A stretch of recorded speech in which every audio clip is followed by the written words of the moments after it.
This problem and all other practice problems for Calc 2 here at Rutgers can be found in Sarai Studies. A link is in the description box below. Does the following series converge or diverge? Because I see an exponential, so any number raised to a variable, I'm going to use the ratio test. And the rules for the ratio test are based on the limit as n approaches infinity of a ratio, so a fraction, and that fraction consists of your sequence, but anywhere you see an n, you're adding a 1, divided by your sequence, take the absolute value of that, that's equal to a limit, or at Rutgers we call it rho, even though it is a p. So if rho is less than 1, rho is greater than 1, rho is equal to 1, then this series converges absolutely, diverges, or the test is inconclusive, which just means try another test. So we're going to take the limit of our sequence, but wherever we see an n, we're going to add a 1. So that's n plus 1 squared, and then 3 to the n plus 1. So this is this, but then we have to divide by a of n, divide by this, or we can multiply by the reciprocal, so just flip the numerator and denominator. Notice that n is equal to 1, so all the terms in our series are going to be greater than or equal to 1, so they're going to be positive because all we have are n's, and so really we don't need the absolute value. So technically the absolute value of this is the same thing, but because we technically took the absolute value, we have to use these rules.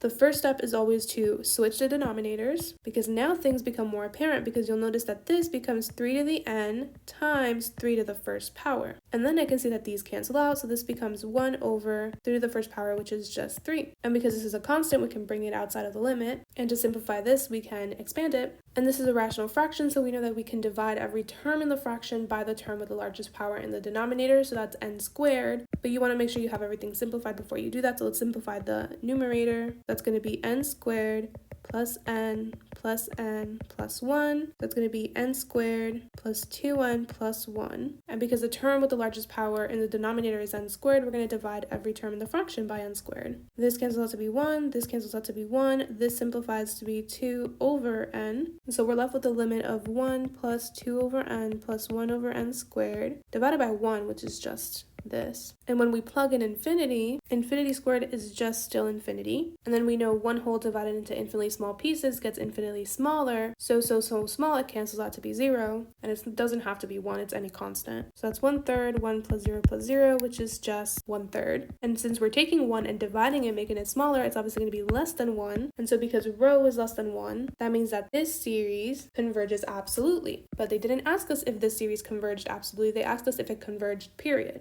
So let's go into our conclusion. Since, and then you just copy and paste the first limit that you write, is equal to 1/3, which is less than 1, comma, the ratio test implies that the given series converges absolutely. But again, they didn't ask us if the series converged absolutely, they asked us if it converged, so we use our number 2 tool in our toolbox, which is the absolute convergence theorem. It says if we have a series that converges absolutely, which we do, then that same series is going to converge. And so we say, and absolute convergence implies convergence by the absolute convergence theorem. So that same series, the given series, converges as well. So now we have our final answer that this series converges.